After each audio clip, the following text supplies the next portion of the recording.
So editing your photos for free is very easy. All you need to do is go to darktable.org and then go to install. And then that will take you to this page where you see the source code, the app image, the Windows file, and the Mac OS file. Now, depending on the system that you use, you can pick any of these and just install them the way you are used to installing other programs. Then once you've downloaded and installed it, this is the screen that you see in Darktable. Now, it's time to import ourselves some images. You can do so by going up here at Library under the Import section. You can find the place where your photos are stored. You can select all of them and you can click Add to Library. Now, let's say you don't see that folder over here. You can click the plus sign and you can navigate to the folder where you have your photos. Now, once you've opened it, you will see it here. Now, let's say you want to remove one because you don't need it anymore. You can just click the minus sign and it will be removed. Right. I'm going to click here and I'm going to click in folders. I've got these images. They're nothing spectacular, but it's more than enough to show you the next step, which is I'm going to explain to you what all of these things are. And up here, right. On the left hand side is everything that has to do with the image or the collection. So we've got collections, which are basically the ones you've imported. We've got collection filters, where we can filter on ratings, on color labels. I'll show you how to do that in a second. And we've got the image information, which will show you the image information. You will see with what it's been shot, the settings, and so on. Right. On the right hand side, you have the option for the selection. You can select all, you can select none, you can invert it, whatever you want to. Then on the next step, you've got actions on selections. So let's say we are going to select all. That unlocks some actions, and one of them is like create an HDR. So if you shot several exposures of a clip, you can create an HDR with that. Right. Moving on, we've got the history stack, which will be used or basically derived from the Darkroom. Then we've got the styles. So let's say you've already edited an image and you've saved the file, which I'll tell you how to do in the next chapter. It will come up here. And then basically if you've got all the same types of photos, you can use that style. So for instance, if I'm going to edit this photo, I can probably use the style on the other photos that have the same type of background exposure and so on. Right. Then we've got metadata editor, where we can add in the metadata for this photo or these photos. We've got the tagging, we've got the geotagging, and then finally we've got the export. So once you've edited a photo and you've got it selected, you can pick the file location, you can override it or override if changed, or skip it, whatever you want to. I always leave it on override. We can change the file format. By default, it's JPEG. We can change the quality of the JPEG. Usually 90 to 95% is fine. And then we've got these options like allow upscaling, etc. and profile. Now, this is a very important one. Always make sure, well, in theory, to have it set to sRGB, because if you don't have it set to sRGB and you export your photo, you run the risk of the colors changing if you're going to open it on your computer. Right. That's it for this part. Then we've got the darkroom over here. This is where we edit the photos. And then we've got a drop-down menu with others, map, that will show us where the photo was taken. We've got a slideshow, which will basically, like the Windows photo viewer or whatever, will give you a slideshow. And then we've got tethering, where you can actually, let's say you're in a studio and you've got your photo camera hooked up. You've got a model, you take the image, you can actually see that photo straight in Darktable and basically use it as a review tool. Right, moving on to the next part, which is right now I don't have a lot of images, but let's say you've got hundreds of them. You want to be able to shift through them and make sure you only see the ones that are relevant for you. Now, how you can achieve that is by making sure you rate your photos. So with one photo selected, I've got two options. I can give it stars by clicking up here, or I can give it colors by clicking up here, right? Now in this case, I can also use the 1 to give it a 1-star rating, or a 2, or a 3, or a 4, or a 5, or a 0 if I want to undo that. But I can also give it a color by using F1, F2, F3, F4, and the final one, F5. Those are the colors you see up here. Now, let's say I'm going to undo that. Let's say I'm going to give this a rating of 1 with the color purple, right? If I click purple, then that image will be selected and all the other images will disappear because I didn't give them that rating. Same goes for if I click the 1 star, I will only see this image, right? And that has to do with the fact that we gave it a 1-star review. So once you've ran through all of your images, that's a great way how to sort them. Now you can sort them by file name, full path, aspect ratio, capture time, whatever, rating, color label for the metadata, all kinds of options. But I actually like the stars and the colors one, especially the stars one, because not every image will be a success. And that way you can focus on the ones that are and then leave out the ones that aren't. Right, so let me just double click an image and that will take us to the Darkroom. Now by default, Darktable adds in a couple of modules, and that has to do with the scene referred workflow, which you can set up here. So here's your settings menu. Back in the Lighttable, it's here. If you go to the settings menu, this is where you can find everything. The Darkroom, the processing. So I've got it set to scene referred. This is actually the preferred workflow of the developers of Darktable. You can find the shortcuts down here if you like to work with shortcuts and so on. Right, go back to the Darkroom, back to our image. So here are default modules that are being used in this image. And then we can start editing our image, right? So on the left-hand side is everything that has to do with the image. And on the right-hand side is everything that has to do with the modules. So on the left-hand side, we've got the history stack. And this basically adds up all the modules that you're going to use. Sometimes it can be over 20, for instance. Then you will see 20 steps here. Now you can shift through different steps. So you can click compress history stack. And then you will see that everything before that is gone. Let me undo that by hitting Ctrl Z. You can take a snapshot and that will allow you to see a before and after. Now just for the sake of this tutorial, I'm going to use this one. So you can drag this to the right and then this is the after, this is the before. You can deselect the snapshot as well, or you can use the snapshot. Let's say we've hit the compress history stack and I want to keep this one because I really like this result. I can just click up here and then everything will be loaded again. That's included inside of this snapshot, everything after the final one that you've selected. Okay, now let's say you want to make 2 different versions of an image. That's possible as well, and I highly recommend it. So I'm just gonna add in something, don't mind me. I'll explain this later. I'm gonna add this, I'm gonna increase it. Right, so here's the image that's got some extra local contrast, right? Now let's say I want to know how that looks. Then what I can do is I can go up here under the duplicate manager, duplicate it. That will create a second instance and a second XMP file to which the changes, because Darktable is non-destructive, are being written to. Now let's say I go back here, compress history stack. That means that I've got my first version that's got this included, where we can take a snapshot as well. And then I've got the original version, which I'm going to edit in a different way. And I can always compare it to the snapshot of the first instance right here. So that's a great way how you can create different versions of an image. Now, sliding this down, other things that we have, let me close this down real quick, is the color picker, which we can use to define colors, for instance. We can also do something with the tagging. We've got the image information containing everything like aperture, exposure, and just the same as in the Lighttable menu. Let me close that one down. And then we've got a mask manager, which is important as well, because once you start adding masks in your image, all the masks will appear up here. Right. Now let me close that one down. And then finally, when we're done, we can export through this menu as well. So we don't have to go back to the Lighttable menu. This is basically an option how you can export everything individually. And then in the Lighttable menu, you can select several photos and then export all of them together. Right. Now another great feature of Darktable is if you want to know which module does what. So let's say we've got some contrast to add in this image.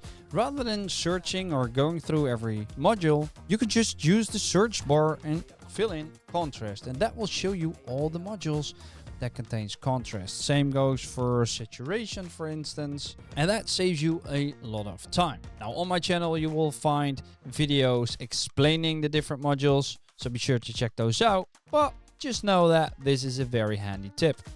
Let me move on to the right-hand side of this panel. Up here, we've got different ones. We've got this one, which is called the vector scope. And this one is especially handy when you're working with skin tones, for instance. Then we've got the wave forms. And we've got the RGB parade. Now this is one of my favorites because you can actually work on your white balance using this, because you want all of these to be basically perfectly lined up together. That will give you the most perfect white balance. And then you've got the histogram, which is perfect to show you the exposure. So you can drag this in, which is basically changing the black point. Let me undo that again by hitting Ctrl Z. And the same thing with the exposure. On the right hand side, you can decrease it, you can increase it. And then once you're doing that, you will also see the module appear up here. Right. Everything you want to do with an image is done on the right hand side in regards to editing. We've got a quick access panel, which basically contains all the modules that you're going to use the most for editing your photo, right? But what's really handy is that from all the modules that are in here, it kind of uses certain parts. So for the color balance RGB, it's only showing the global vibrance, the global chroma, and the global saturation, while this module actually has a lot more options as well. You can find those by clicking your right mouse button, and you can also find all the available modules up here, so you can add those in the quick access panel too. Now here are the ones you can add, and these are the ones already here. If you want to remove them, just click it and it will be removed from this quick access panel. Okay, so that's, let's say you've got a certain type of photo. So you're a portrait photographer, or maybe you're a landscape photographer. You kind of have the same images over and over again, which makes it handy if you have most of the modules that you use in every image set up here already, so you don't have to find them here. Okay, now up here we have the active modules. Up here we have the base modules. Then we've got the color modules, and then we've got the correct modules like sharpen, retouch, haze removal, and so on. Then finally, we've got the effects modules. And then with this menu, we've got all the modules, deprecated modules, don't use this one. We've got workflow beginner, workflow display referred, and workflow scene referred. You can create your own presets by clicking manage presets. That will take you to this menu. And here you can actually add in or remove certain modules that are being showcased up here. Okay, now if you click plus for the module groups, you can create a new module group, which could house the modules you use the most, for instance. Okay, you can remove, duplicate, rename, or you can create a new preset using this. Okay, let me close this down. And once you're done editing your photo, you can go up here and then you can create a style from it. Give it a name. Make sure you click or select the right modules that you want to incorporate. For instance, the one where you add color, the one where you add contrast. Click on save. And then if you've got the next image, you can go up here and then select that style you've just saved. And that will automatically apply all those changes to the image. Now, obviously, this looks weird because this is based on bird photography, but this will save you a lot of time. So down here is the film strip, where you see all the photos that are in the Lighttable menu as well. And then down here, you've got a couple of options. One of them is the toggle focus peaking mode that will show you where the focus of the image is. The manual will show you what the different types of colors are. So let's close that one down. And then we've got this light bulb, and I like this a lot because that shows you how the image will look with a white canvas around it. It can create a different perception of the image instead of the gray background. So I highly recommend using this. And this also helps when you're using programs like Instagram or anything that's got a white background. Okay. Then we've got this one, toggle high quality processing. You can activate it, you can deactivate it to make the editing experience a lot smoother.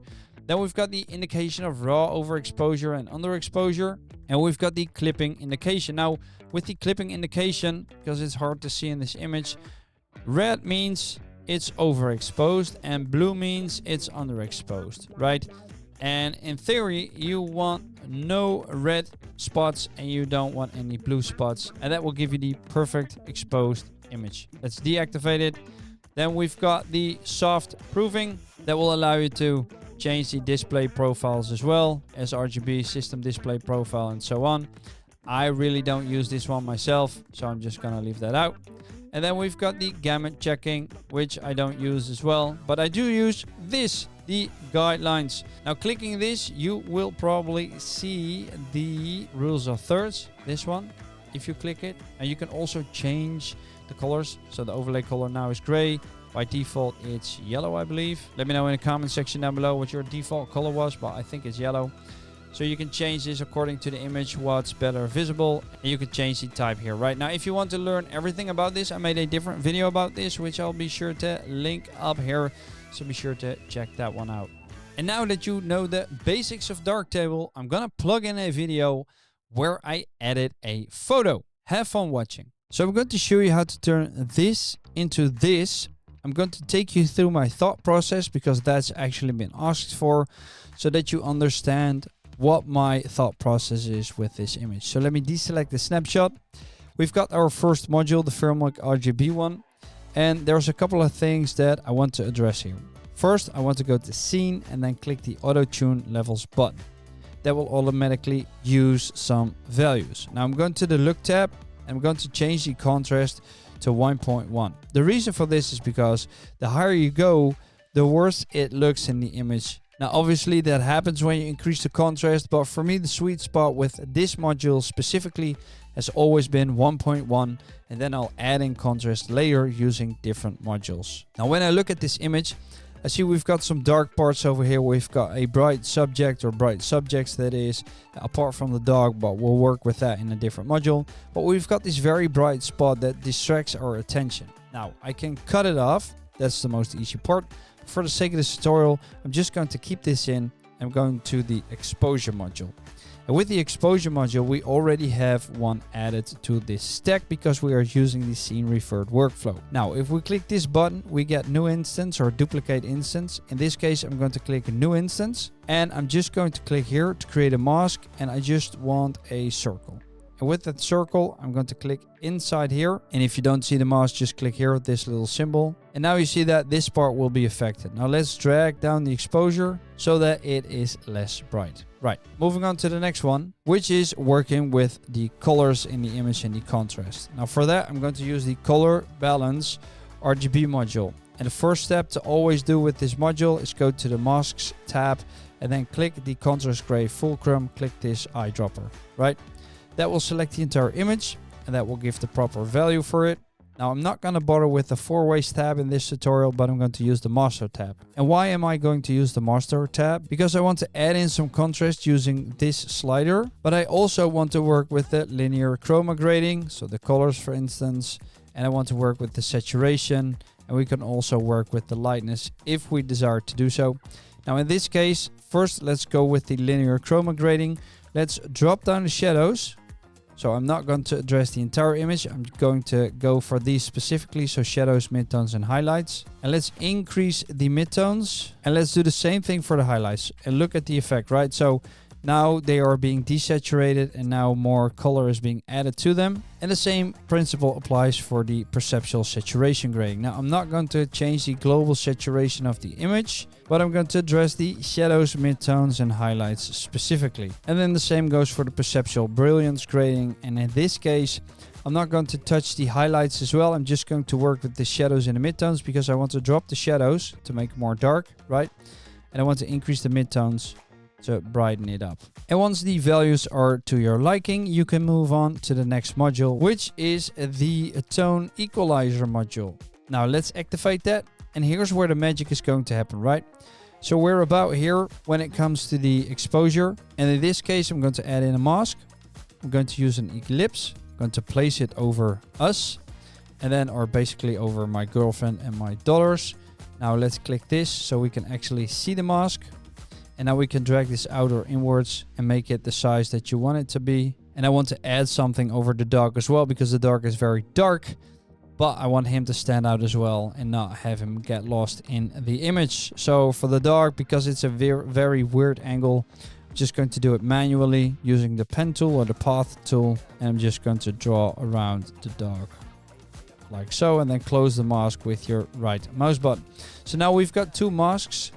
So we've got one over the dog and one over my girlfriend and my $2. We've already established where these values are, so I'm just going to drag these up and watch the magic unfold. Now, because I want to prevent any halo later down the line, I'm going to feather it and I'm going to blur it quite a bit as well. And this is where the magic happens, right? Because we are going to go here, new instance, duplicate it, and I want everything to be affected except for them.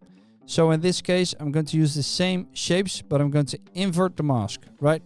And I'm going to drag this down, which, as you can see, numbs down the entire image, making it way more dark. Now you can make it as dark as you desire it to be so. I think this is a pretty good sweet spot. And now let's add in some local contrast to make it stand out some more. So local contrast, and in this case we want to add in the same masks again. So no mask used is going to be changed to the tone equalizer one. And let's increase this value to 150. That's usually the sweet spot. And we can invert this as well, so that everything else is being affected except for us, which will give it that moody look that we're going for in this image. And now the final step of this image is changing the colors, right? So we have a great tool in Darktable for that, which is the color equalizer module. Let's activate it. Let's open it up. And this will allow you, by using this eyedropper tool with a control, that will allow you to select an area. Okay, now I want the area of the greens. And because this node is not perfectly aligned with this line right here, we can use the node placement and then drag it, left to right and have it match up perfectly here. And then now in this case, I know that we need to change the hue of the colors. And because I want it to be a more fall-like image, because that's basically the period that we're in right now. This was shot during the summer, but right now it's fall, so I feel very fall-like. We can drag this down and change the color straight away. Now let's increase the saturation to make the effect more strong, and we can change the brightness as well to give it more mood. But because I want it to be standing out, I'm going to add in some lightness, very slightly, very gentle. Now let's look at a before and after. So take a snapshot here and then select that snapshot and then go back to the original one, which is the Filmic RGB one without any modifications to them. And now drag this to the right, and you see that the image is now completely changed. And that's how you can change the colors of an image. And you see that all the other colors are now not being affected, right? So we basically created a whole different image by just using the parametric mask. So last week I made a video in which I said, leave a comment if you want me to do a video on masks. And I've gotten a lot of comments, so that's why I'm doing this video. I hope you enjoy.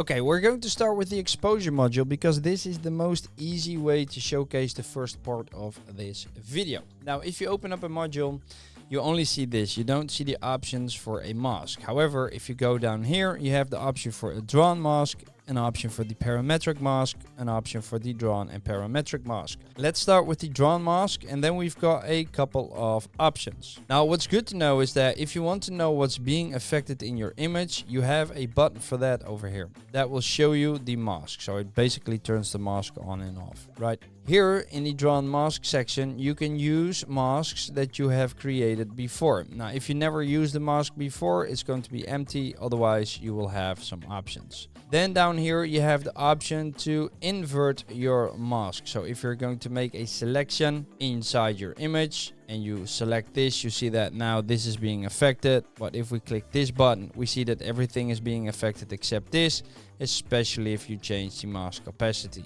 Now I'll tell you about this later on, but that's important to know for this step. Right, deleting a mask can be done by clicking your right mouse button. That will delete the mask, and now we don't have any masks here. Darktable gives you a couple of options. The first one is the circle one, where you can just click it, and then you can increase or decrease it by using these things. Now you can also use your mouse button, but I'll show you that in a minute. Same goes for the ellipse tool. If you click it, you can increase the mask, decrease the mask. Let me activate the mask so you can see what we're doing. So you can increase, decrease. Same goes for the feathering. You can decrease it, you can increase it. Now let's delete that as well. And then we have the path tool. Now if you draw a path onto your image, you can close this path by clicking your right mouse button, and that will close down the mask.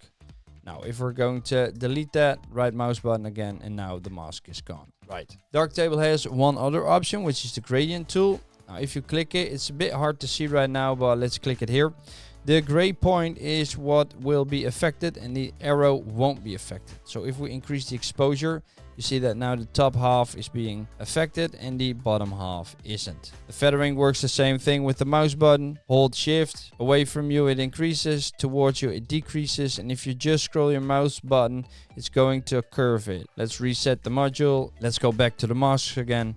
Then we have the feathering radius, the blurring radius, the mask opacity, and the mask contrast. Now feathering and blurring, that speaks for itself, because if we create a mask like so, we can now increase the feathering to make the transition softer and blur it as well to make it less harsh. Right. If we have a mask, so let me double click this, we can also change the opacity. So we can decrease that or we can increase that. And the same goes for the contrast. We can decrease that, we can increase that.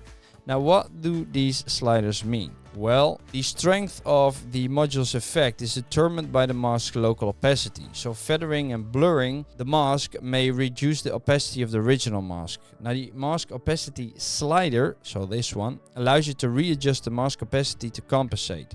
If the mask opacity is decreased, so you make it negative, less opaque parts are affected more strongly. If you increase it, however, the more opaque parts are affected more strongly. As a consequence, completely opaque portions of the mask always remain opaque and completely transparent portions always remain transparent. That's to ensure that the regions that have been fully excluded from or included in the module's effect remain fully excluded or included. If you look at the mask contrast one, this slider decreases or increases the mask contrast, and that allows you to adjust the transition between the opaque and transparent parts of the mask.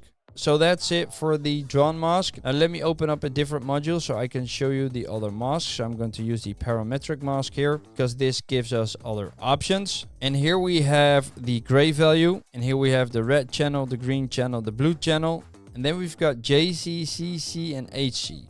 Now what are these, right? The JZCZHZ color space is a polar representation of the GZAZBC color space, in the same way that LCH is a polar representation of the lab space. So like the L in lab color space, the JZ is a representation of the luminosity of a pixel that aligns with how we perceive brightness. However, the JZAZBC color space is much better for high dynamic range images and is less susceptible to hue shifts rather than the LAB space. So the CZ stands for the slider for the chroma channel, and then the H is for the hue channel. Okay, now if we go to the hue channel, and that's the reason why I picked this image, because it's very easy to showcase you this next step. We can also pick colors. So this is the color range, but if you want a specific color, you can use this color picker and then place it where you want to, and it will show you here where that color is. Now if we activate the mask and we drag these in, I'll tell you more about this in a minute, you see that only those parts that we want to be affected are being affected. Now you can feather that by moving the bottom slider. So the top slider determines the range, and then the bottom slider basically determines the feathering. And as it's stated in the manual, the two sliders can be shown for each associated data channel. So one that works on the input data that a module receives, and one that works on the output data that the module produces prior to blending. And these sliders for the output data channels are hidden by default. It can be shown using the Show Output Channels option in the blending menu. Now the boost factor can't be used with the hue, but it can with the chroma, for instance, and that allows the range of values targeted by the parametric mask sliders to be extended. It may be used in scene revert editing, where luminance values may extend beyond 100% to target highlights, and that slider is only available for channels where it's meaningful, right? So if we go back to the hue one, and we've just used this color picker to determine this color, yeah, you can also use this, and that will allow you to select a range of colors inside the image. So I can select this part, or I can select this part. Now why is this useful? It's especially useful if you have the same color, so like blue, but you have different gradients in it.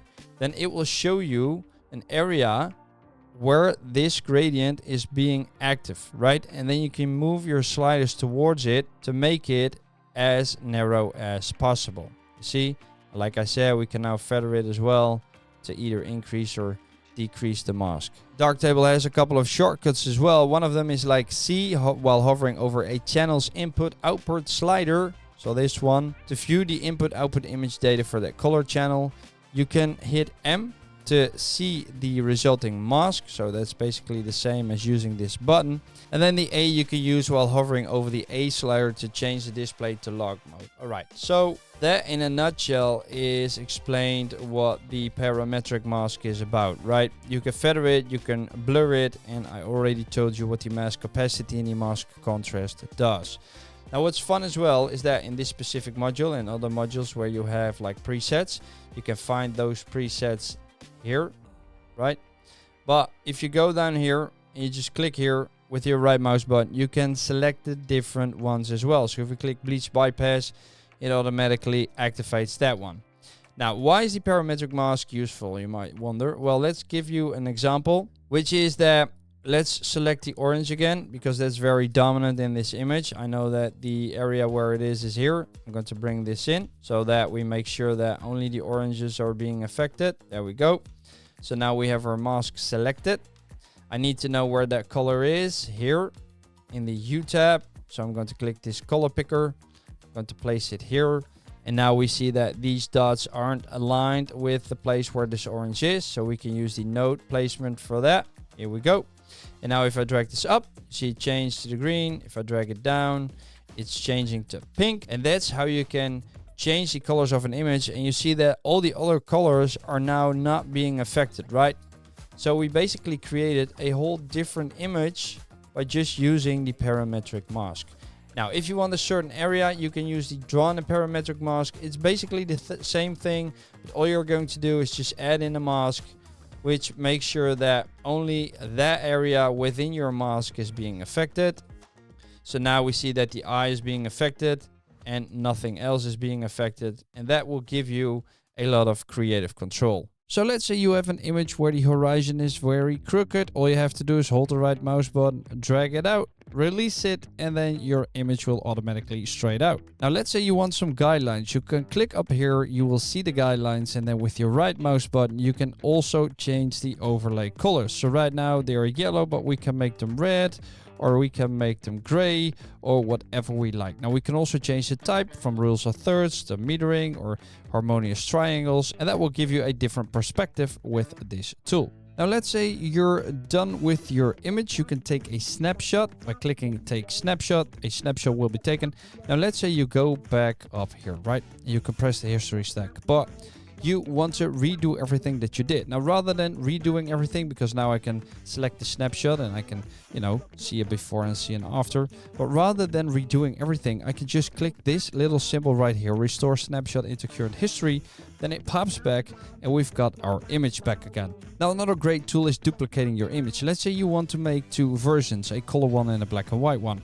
We can now duplicate this image and a second version will pop up. Now, if we go back to the original one, let's go with the lens correction due to the camera being used. Now I can have my previous one, which is the first one. I can select that. I can have a look. But with a second version, I can do all kinds of different edits and then see which one I like best to use. The final tip is that you can go up here to the quick access panel, and there are a couple of preset options or widgets or modules or whatever you want to call it. Now, if you want to add or remove something, go up here, right mouse button, and then here is everything that you can remove. And here's everything that you can add, or you can choose to go to all available modules and then just add one you want yourself, right? So let's say I want the contrast to be gone. I click that and now it's gone here. And that's a great way to customize this menu, the quick access panel, with all the modules or widgets that you use most in your images, and that saves you heaps of time.